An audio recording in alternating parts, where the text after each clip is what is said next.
You're in touch with Scinto in the Evening on WING. You can take part by calling 457-1410. In Springfield and Clark County, 1-800-835-1410. Since the show operates on a delay system, please remember to turn your radio completely down or off when your call is answered. You're going to hear the program over the phone. Also, if you're calling long distance or from a payphone, tell our producer, and we'll take your call next. And thanks for listening to the most stimulating evening show in the Miami Valley on Radio 1410 WING.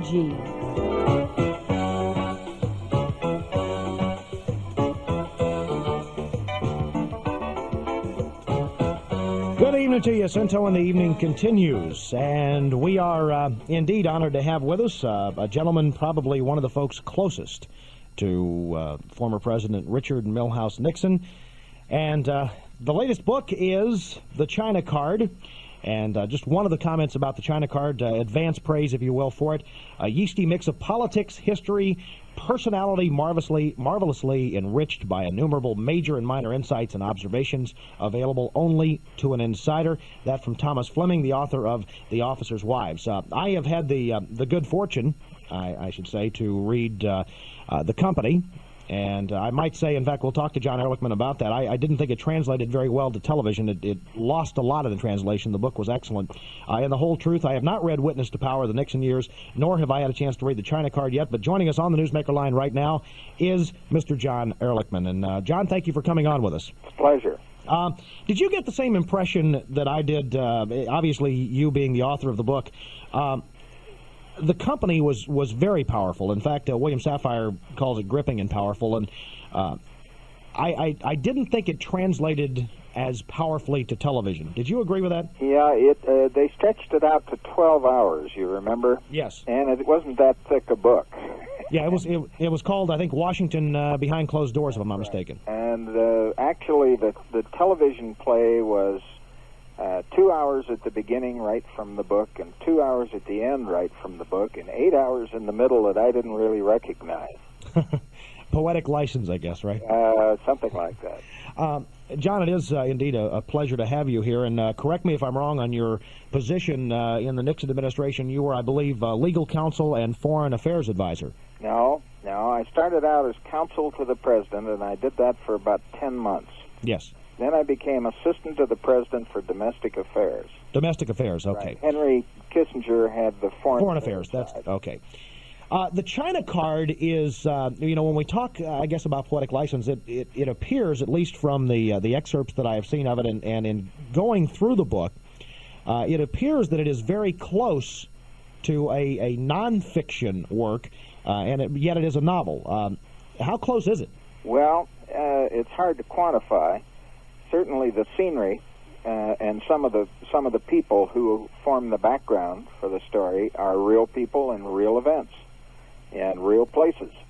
But the main story is about some Chinese people and some Americans who are purely fictional and who play out their drama against that background. They interact with the real people, of course, and the real people have great impact on their lives. But basically, it's a story of a young fellow named Matt Thompson who comes out of Harvard Law School, and he goes to work for a law firm in New York, and eventually ends up in the White House, in the Nixon White House, and he ends up on Henry Kissinger's staff. And in the process of getting there, he is co-opted by the Chinese, and he agrees to become their agent, in effect. And so the Chinese have a man on the Kissinger staff.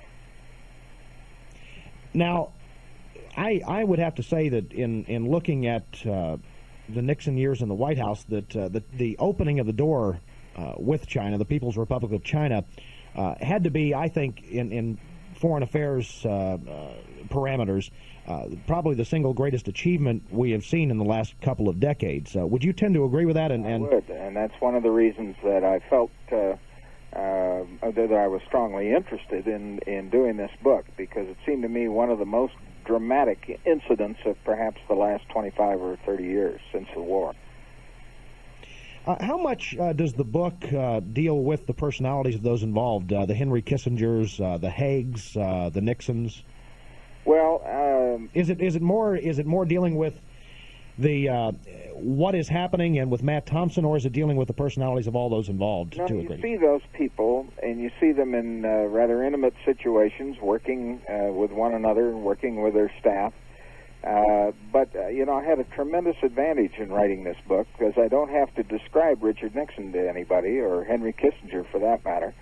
I can just tell the reader that that's who it is that walked in the room, and they have in their own minds a pretty good visualization and also a pretty good characterization. So I was able to just shorthand those kinds of introductions. All of your books really deal with that experience, the years you spent in the White House. I'm working on one right now that doesn't. That does not? Okay. Yeah. I'm well into another novel, which is contemporary. Ah, okay. A little change of pace then for John Ehrlichman. It's very, as you say, it's out of the genre. Is obviously you spent 18 months in federal prison, and Watergate certainly. I hope it's something that by now people are beginning to put in the back of their minds and in the back of the history books a little bit. But was obviously from your writings, it was something that affected your life a great deal. Was it something you found to some degree rewarding? Well, it's pretty hard to find anything rewarding in the Watergate experience. No, not in the what? No, I'm talking about the years preceding that. Oh, no question, but what it was rewarding. Absolutely. I was, a lawyer from just a medium-sized town and had no real broad canvas experience, and all of a sudden I was put in situations where I was meeting some really fantastic people and working on projects that were far beyond anything I had a right to imagine. Let's go to the phone lines for John Ehrlichman, and he will be with us until 9 o'clock. And we say hello to Jay from Belmont. Hello. Hello, gentlemen. Mr. Ehrlichman, I'm about three-fourths of the way through your book, so don't tell me how it ends. Oh, I wouldn't think of it. You're a very well-gifted writer. I'll give you that. I didn't appreciate a lot of things that went on during the Nixon administration, but I'll say that you're a good author. Well, thank you. Early in the book, you kind of paint the president as a man who's unsure of himself and more concerned about his place in history, and he's not really a pleasant person to be around. But certainly the first two, unsure of himself and very, very much concerned about his place in history. You got that exactly right. He could be pleasant. He worked at it when he was. He didn't have much of a sense of humor. He could be fascinating on the subjects that he was deeply interested in. On subjects he wasn't deeply interested in, he'd just tune you out. I had a friend one time who would go to parties, and if it wasn't a great party, he'd go upstairs and find a bedroom and go to sleep. And it's a little bit like that. If you were not on a subject that Nixon really could fasten his mind onto, why he'd drift off and think about other things. I must say one thing too. I imagine you really get tired of talking about Watergate, but I think during that whole period of time, the most unfair interview I ever saw was a 60 Minutes interview. They put you on there, and they blew the whole TV screen up and had your face right there. Wasn't that something? That was unfair. There was a little additional problem with that in that they moved some of the answers around. They have a tendency of doing that, Mr. Ehrlichman. From what I hear, they have a tendency to do that. I understand. It didn't come out quite like it went in. So of all the television that I'm invited to do these days, that is the one show I will not do. Well, I really thought it was unfair, and I wish you the best. Well, thank you. If you refuse to do it, though, thank you, Jay. If you refuse to do it, they'll stand in front of your house, though, and say, John refused to comment. Well, that's all right. Let them do that. They have done that. Okay, let's go to Ray from Beaver Creek. You're on with John Ehrlichman. How are you, Mr. Ehrlichman? Fine, thank you. I just got one comment, and it has to do, it's about the old times, but like the gentleman said, during the Watergate years and stuff,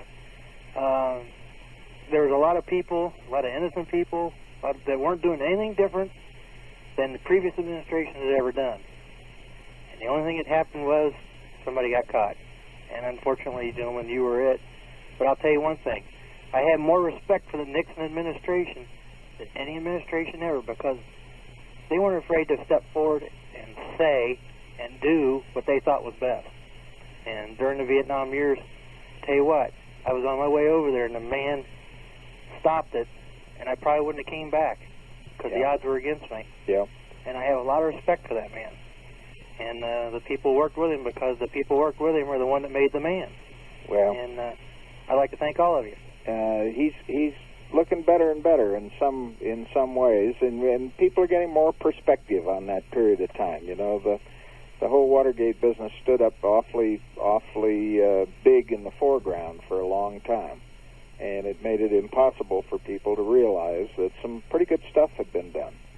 Yeah, and if people were, they don't realize that Harry Truman, Eisenhower, Kennedy, they all had their secrets, they all had their internal sources so that they knew what was going on in the country. You have to. It's not something that you can turn your back on and say, hey, I was blind to that. They have to know what the internal workings of the nation are, or they can't run the nation. Well, there's much in what you say. So I'd just like to tell you people, I really do appreciate what you did for our country, even though some other people disagree. So, to it, that's the reason. Ray, thank you for your comments. Thank you. Bye-bye. John, do you get tired of talking about Watergate? Well, I don't talk about it all that much, except when I come out to talk about a book. And then, I'm asked about these things sometimes, and that's fine. That's okay. Is there for, I guess, last year, I'm trying to remember now, it's been in the last couple of years, there's been talk from the political arena, at least I've heard some comments, that, a new birth for Richard Nixon, the statesman, that indeed, Watergate was behind us, and we are seeing a new Richard Nixon come out now and talk more. I haven't heard much about that in the last 6 or 7 months. Did you get that same perception that maybe people were, I think you alluded to that a moment ago, that people were willing to look at him more for his accomplishments as opposed to what happened in Watergate? Well, yeah, back back in May, I guess, Newsweek had a cover story on him. And the gist of that was that he had a kind of a resurrection or a rehabilitation or whatever you call it. Mm-hmm. And they focused on his giving advice to George Shultz and Ronald Reagan and so on, and said he was doing well in the polls and whatnot. The one thing you have to be a little guarded about in all of that, of course, is that the Nixon archives have been locked up all these years. All those thousands of hours of tapes and all the paperwork from that White House have not been available to the newspapers or the historians. And one of these days, all the lawsuits will be over, and that stuff will all come rolling out. When that happens, I think Nixon's going to dip in the polls again for a while. That'll be front page stuff. Yeah, I want to get back to your books in a moment, and I do invite callers at 457-1410 to talk to John Ehrlichman. But I did want to ask you one other question that has always gone through my mind, just a philosophical question, I guess, and it's speculation at best. But was it your impression, and in all the years, and I've been doing talk shows since the end of the Watergate era, but of all the conversation that came out, a lot of people have said, had Nixon come out in the beginning and said, yes, here is my dirty linen, the people of America would have accepted it. It certainly would have been a black mark, but there would have been no impeachment proceedings, and he would have served out his term. Do you think that's true? Yeah, I do. I think there was a time, probably in January or February 1973, when he could have done that, and the American people, a vast majority of the American people, would have said, right on, put it behind you and keep going. Mm-hmm. By May or June, I think it was probably too late. There was just one window of opportunity there, but Nixon just couldn't bring himself to do that. Okay. We're going to take a break. Our guest on the Newsmaker line is John Ehrlichman, the author of The China Card and several other great works, The Company, The Whole Truth, Witness to Power, The Nixon Years. And if you have any questions, comments, or thoughts about either his books, if you've had a chance to read the books, or about the Watergate years, about the Nixon years, give us a call at 457-1410 in Springfield and Clark County, 1-800-835-1410. Get involved. Call Mike Scinto now at 457-1410 on WING.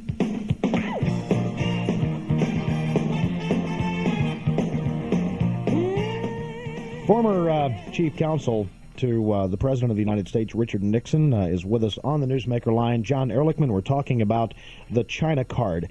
John, to those of us who just sit out here and watch what happens in Washington and with respect to foreign affairs, and we will occasionally, I guess now we are a little more open to that with Senate proceedings being televised and the House of Representatives proceedings being televised, neither of which I guess were going on when you were in office. Next, they'll be televising the Oval Office meetings. I won't hold my breath for that. Don't bet on it. Yeah, but how intricate. We just heard one day that Richard Nixon was going to China. We were going to open the doors after all these years.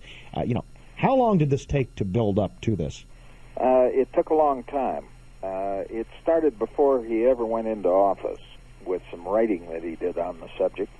And I try and trace this as the background for the China card because it's extremely interesting to me. He saw early that the American people could be buffeted badly. There could be a lot of opposition to an approach to China, and that he had to get all his ducks in a row, work it out with the Chinese, and then spring it on the American public.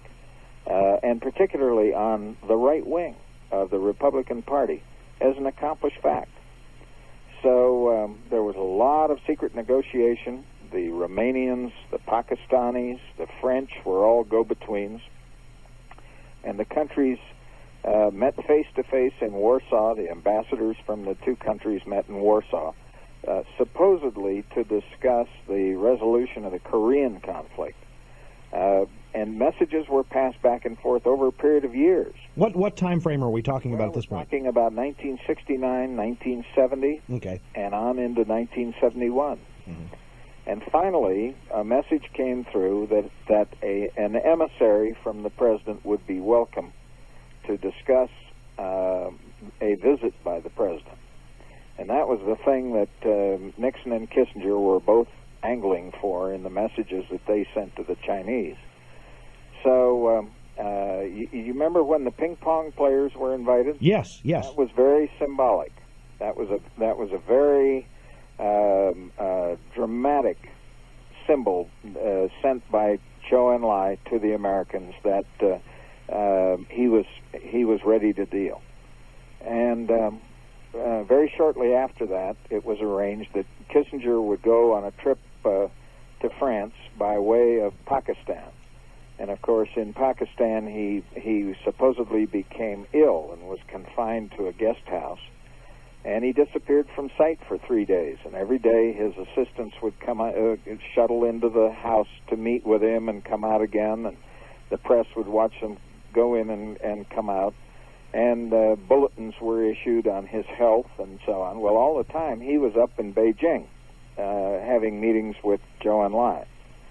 And he came, then he went on to Paris and negotiated with the North Vietnamese, and finally came back to San Clemente and reported to Richard Nixon. And then it was within 24 hours that Nixon television and announced that he was going to China. How much was Chairman Mao involved, and how much was he just at that point a figurehead? Getting older, illness. Was he an intricate part, or was it Zhou Enlai? Well, remember, China was in the middle of the Cultural Revolution at that time. Mm-hmm. And as a matter of fact, Zhou Enlai and the defense minister, who was an old marshal named Lin Bao, and Mao Zedong's wife, Jiang Jing, were all part of the power structure in China. But they were contending with each other, and as a matter of fact, there's good evidence that there was a plot to assassinate Mao that was led by Lin Bao, this defense minister. So China was really in turmoil at that time. Mao was the symbolic leader, and the Red Guards, the young people who were tearing around, throwing out the establishment and ripping up records and libraries and all that kind of thing. He was still the symbol of China to those people. So when Nixon first went, his initial meeting with Mao Zedong was extremely important because it put Mao's blessing on the visit. Then from there on, Nixon negotiated with Zhou Enlai. And I think, if I'm not mistaken, he saw Mao one more time, very briefly. But Mao did not engage in the negotiation. And as a matter of fact, after Chairman Mao died, wasn't Jiang Jing either arrested or exiled? Yeah, she's one of the Gang of Four. Okay. She's still in jail. But an extraordinary woman, very vindictive, had a screw loose, in my opinion. Used the occasion of the Cultural Revolution to either have killed or imprisoned people who had slighted her in some little way, socially or professionally, when she was trying to be a movie actress. And she was a real terror. Okay, we are talking on the Newsmaker line. We are honored to have with us John Ehrlichman, the author of The China Card and several other fascinating works on his years in the Nixon White House, and we invite your calls and comments. Doug from the North Side, you'll be up next, and we'll be back right after this.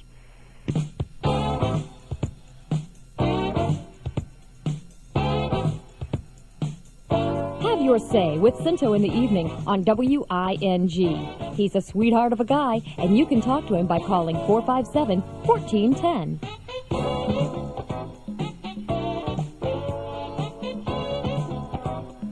An open line at 457-1410, toll-free in Ohio, 1-800-835-1410, to talk to John Ehrlichman, the author of The China Card, a novel about probably, as I said earlier, and John, I believe, agreed with me, singly in the last couple of decades, the biggest stride we've taken in foreign policy and opening the door to China, and we invite your calls and comments. Let's go to the phones for John Ehrlichman and Doug from North Dayton. Hi. Hi, how are you? Fantastic, sir. Good.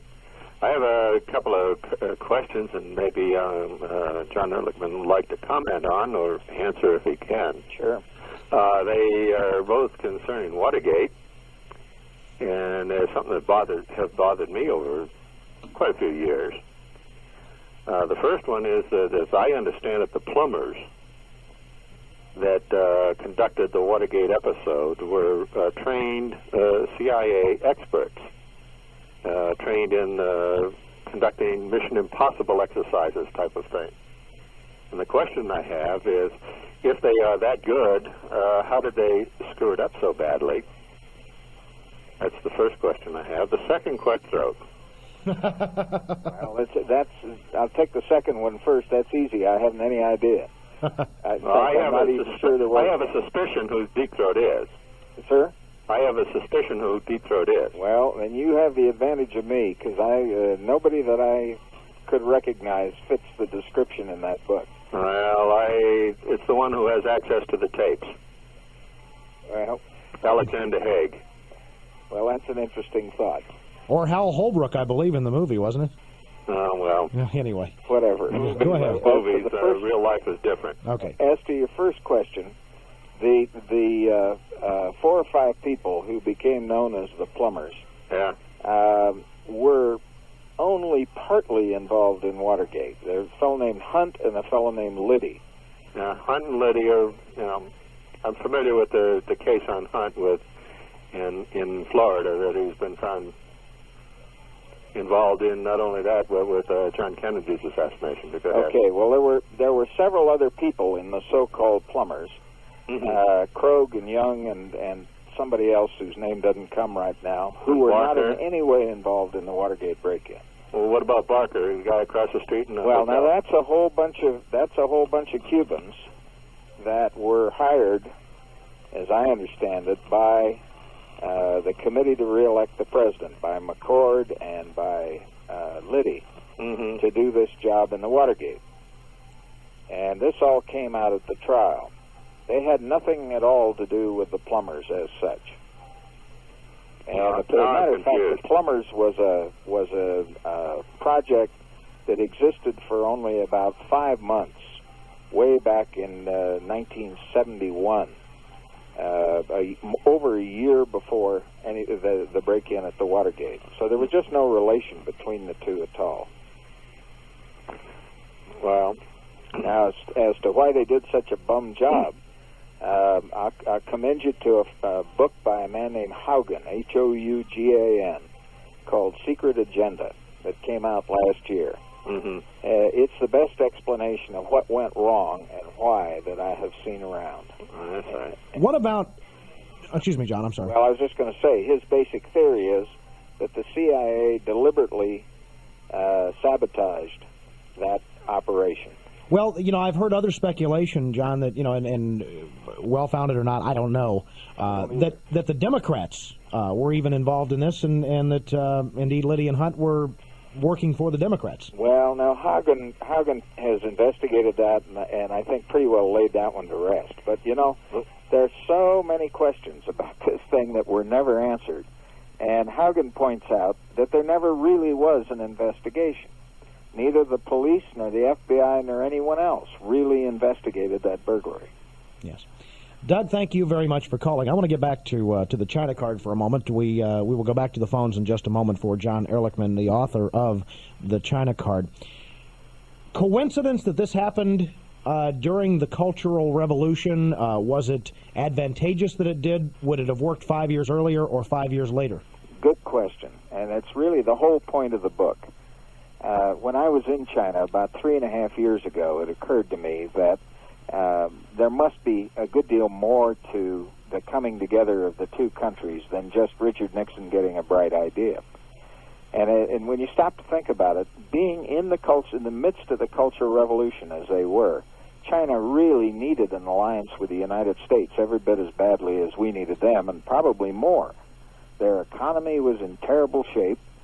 The Soviets were threatening on their northern border, and I mean really threatening, massing troops and making all sorts of bellicose threats. Oh, this was the time when both sides were massing troops on the border then? That's right. Okay. That's right.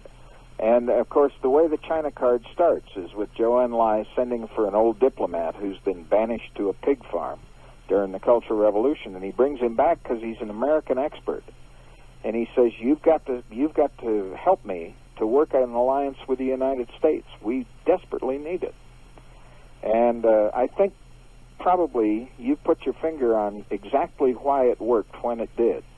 Because of the Cultural Revolution, China was in such difficulty that it became possible for Nixon's seed to sprout and become a replica. Earlier or 5 years later? Right. Okay. We're talking to John Ehrlichman, the author of The China Card. And let's go to the phones. Rod from Kettering, hello.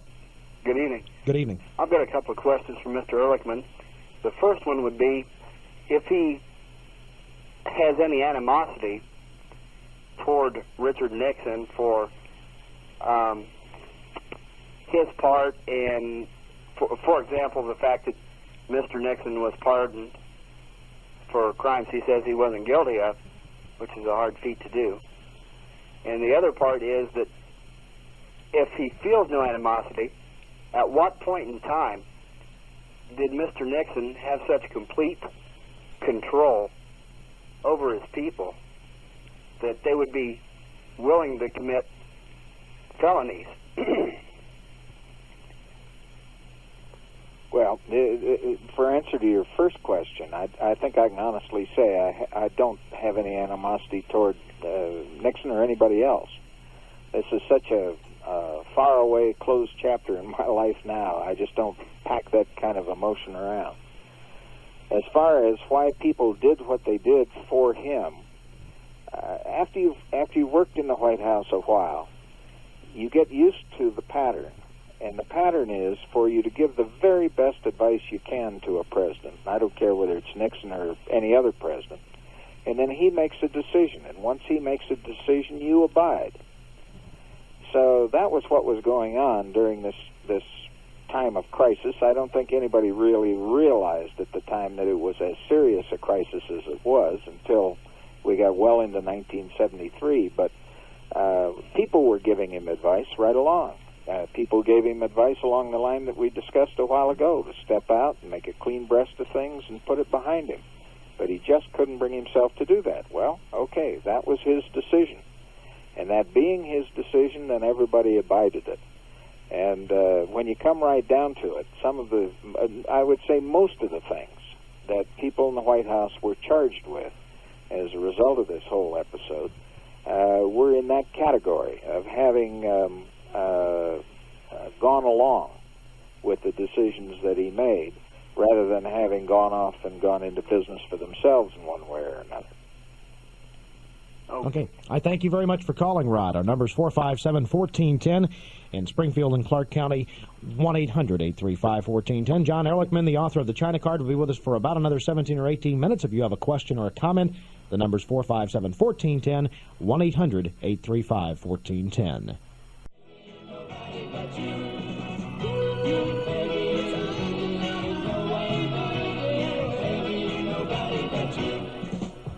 Author of The China Card, John Ehrlichman, with us, Simon & Schuster, the publishers. And is this an advance copy, or is it out already, No, John? it's out. It is out. Okay. It's out since early June. Okay, so if the bookstore does not have it, shout, and they will get it for you. Have we... I realize and I don't know how intricately you follow the developments in China at this point in your life, but... I know, of course, that the Chinese are experimenting with capitalism to some degree, and that indeed American enterprises have set up shop in China. But have we taken full advantage? Have we nurtured this as much as we should have? I think we're working at it pretty well. I was there about 3 years ago, and there are a great many American companies in there anxious to do business with the Chinese. It's tough to do. It's tough to make an arrangement because they're still not very good at this game. They've been a monolithic society for so long that getting geared up to do joint ventures with foreigners is a tough thing for them. But we're encouraging them along this path of sort of economic experimentation that they're engaged in, and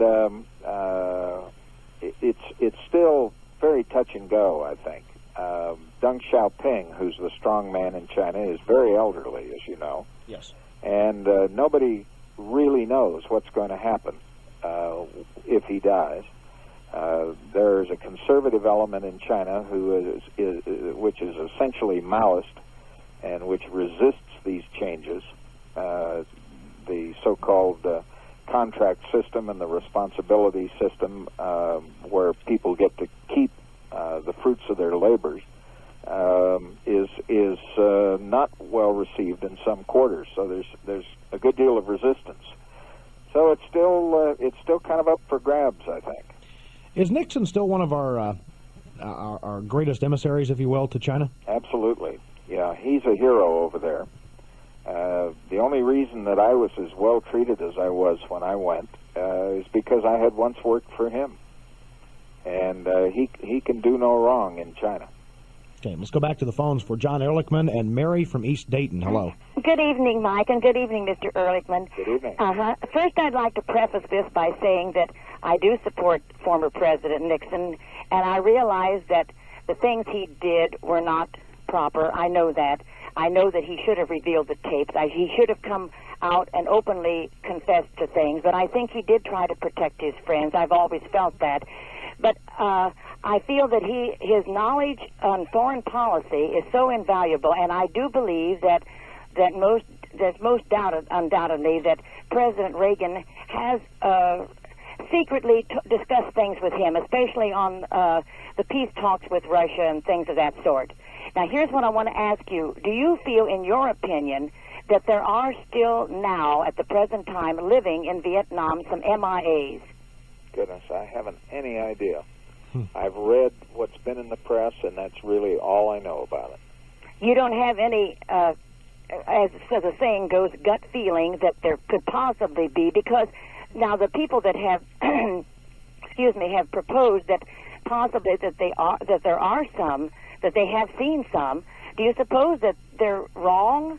That this is just a fabrication of somebody's imagination trying to get publicity or something? I really don't know. You know, that one of the terribly frustrating things about having worked in the White House and then not being there is that you miss a tremendous amount of information. And sitting out here 2,000 miles away from Washington, as I do, it's awfully difficult for me to evaluate some of these things. You can bet that there are people probably in the White House, people like Don Regan, who could definitively answer your question. But I'm sorry to say I cannot. Is 2,000 miles far enough away from Washington, or? It's just about right. No, I was going to ask you. Fishing gets pretty good out here. Well, I think you answered my next question then, because one of them I did want to ask was, if, you know, and obviously because of the ties to Watergate, it would not have happened, but, you know, had a Ronald Reagan said to John Ehrlichman, I would like you to be my chief counsel, what would you have said? I'd say, thanks, but no thanks. Okay. I've done that. And this is, again, a book I am looking forward to reading, The China Card. It is published by Simon & Schuster. We have just a few more minutes with John Ehrlichman. We are going to take a break, and when we come back, a few closing comments. And if you have any comments, thoughts, or questions, the number is 457-1410. 1410 WING, the exclusive voice of the Cincinnati Bengals. Join us for the kickoff of the 1986 season as the Bengals take on the Kansas City Chiefs in preseason action Saturday night. Bengal airtime, 8 o'clock. Cincinnati Bengal football is brought to you by Northern Constellation Systems, Woody's Market, Smart Concept Promotions, and Branch Car Rental on Dayton Sports Connection, 1410 WING.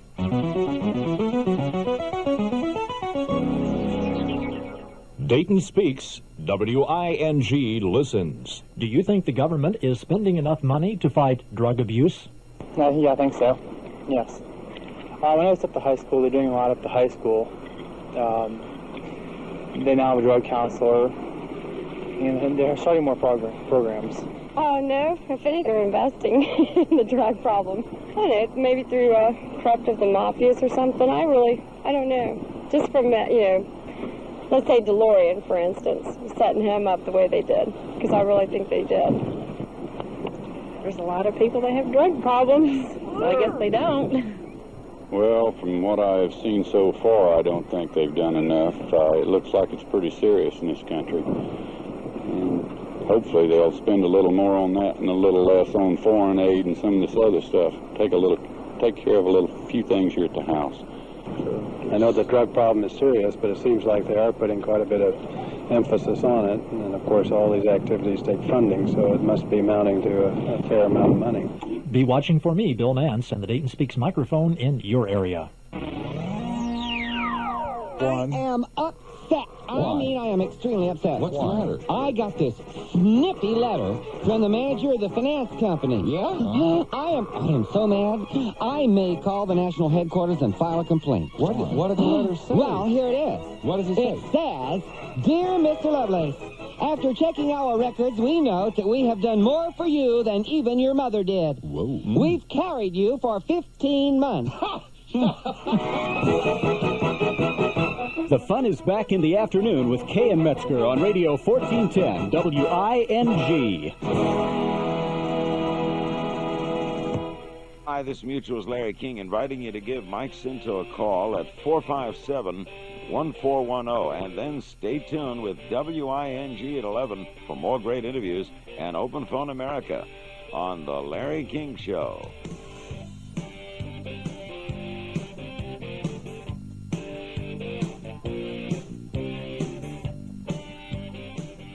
John Ehrlichman with us on the Newsmaker line, the author of The China Card, published by Simon & Schuster. And true statement in the liner notes that, or fiction, that Henry Kissinger, fiercely ambitious, so anxious to be in the limelight that he almost takes it away from the president. The president doesn't want me to be the first American to meet the Chinese in Peking, but he doesn't have the guts to say it to my face.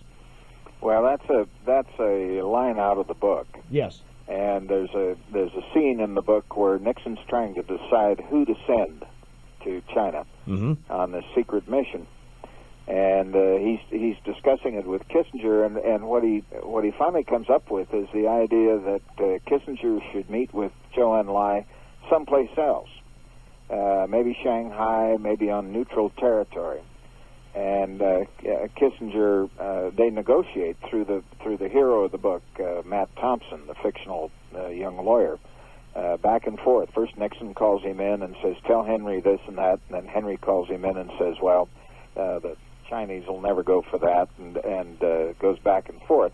And pretty soon it becomes clear to Matt that what they're doing is maneuvering to see who is going to be the first one to have his picture taken on the Great Wall.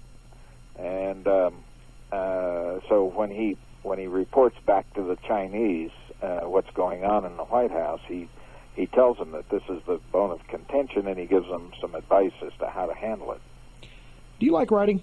Yeah, it's a good way of life, and it's something that gives me a sense of accomplishment when I get a piece done. So I like it very much. Are you one of those writers who feels the pressure to, I've got to get this next chapter out, or do you write as it comes to you? Well, I write every day. I come up and sit down at 8 o'clock in the morning and start in. And most days it flows pretty well. But I don't set some sort of rigid quota for myself. If I do 15 pages in a day, handwritten, why, that's a good day. Okay. I reward myself in some way or other. If I don't get 15 done, that's all right, too. Pat from Trotwood, you're on with John Ehrlichman. Yes, Mike, Mr. Ehrlichman. Yes. I would like very much to ask you a question that's been on my mind for years, because I, too, am still a fan of Richard Nixon's. I've had a gut feeling all these years, since Deep Throat has never been identified, I cannot get it out of my head that Kissinger was Deep Throat. Well, John has already said, he answered earlier, you may not have been listening, that I probably couldn't hear you. He has no idea who it was. He doesn't think anybody who he knows who it was. Well, I've just felt that way, and also that it's just based on, call it a gut feeling if you like, that somebody really close to him was betraying him. I'm not so sure that Henry really knew all of the things that Woodward and Bernstein claimed that they got from Deep Throat. Excuse me, sir. I have a hearing problem. May I hang up and listen? Okay, sure. Yeah, go ahead. Go ahead. You, Mike. Thank you. You were saying you're not sure that... I'm not so sure that Henry answers the description as, of all of that he would have had possession of all of the information that the boys claimed they got from Deep Throat. I have a friend who has the same publisher who says that in the first manuscript version of All the President's Men, there wasn't any Deep Throat. Now, that's Cy Hirsch, the investigative reporter. That's Cy's story. I don't know whether that's true or not, but it makes a pretty good story anyway. Yes, it does. Are you? I don't know if you've ever speculated on this. I'm sure you have. What would have happened had the doors to China not been opened? Do you see an alliance, or eventually, or a war with the Soviet Union with the Chinese? Well, I think it's entirely possible that there could have been a conflict on the border between China and Russia, and that the United States would have had a very, very strong national interest in the outcome of that, and probably would have been forced to take a position one way or the other, probably on the side of China. And it would have been a very difficult situation. How did our involvement with China prevent that? Well, we sent some diplomatic messages to Russia during the time that we were negotiating with the Chinese. When Russia began openly discussing the chance for the possibility of a preemptive strike against China, the president passed the word through Elliot Richardson and through our diplomats that we would take that as an act hostile to the interests of the United States, and that cooled things down. Okay, do you? We only have a couple of more minutes left, and do you correspond at all with any of the other folks who you served with in the White House? Well, yeah, I see them. I'm not that great a letter writer, but I do see and visit with some of them. Not by no means all of them, but some that became my very good friends when I was working there. Okay, Gene from Beaver Creek, a quick question. Hi, just a comment. I didn't want him to get away thinking that everyone here in Dayton still feels, as everyone has expressed, their feelings about Mr. Nixon. I still feel very betrayed. I still have a sour taste in my mouth when I see him on TV. I think he should stay out of politics. Having said that, I would like to say that I think Mr. Ehrlichman was the most handsome man in the whole Nixon administration. The years have passed, my dear. Not that long ago. And Oh, that's very kind of you. A dashing man indeed. Thank you, Gene. Bye-bye. 457-1410, but we are just about out of time. We are wrapping up with John Ehrlichman, the author of a novel, The China Card, which is published by Simon & Schuster. Also, the author of several other works, The Company, which became the television movie Washington Behind Closed Doors, The Whole Truth, and Witness to Power, The Nixon Years. And Mr. Ehrlichman, it has indeed been a pleasure to have you on the air. Well, thank you. It's been fun being with you. Thank you so much, sir. Bye-bye. Good night. Again, 457-1410 is our number. In Springfield and Clark County, 1-800-835-1410. The China Card, which I have in my hand right now and intend to curl up with next to the fire and read with a lot of interest now. John Ehrlichman, indeed a fascinating man. You are listening to Radio 1410, WING, Dayton, Springfield. ABC News is next.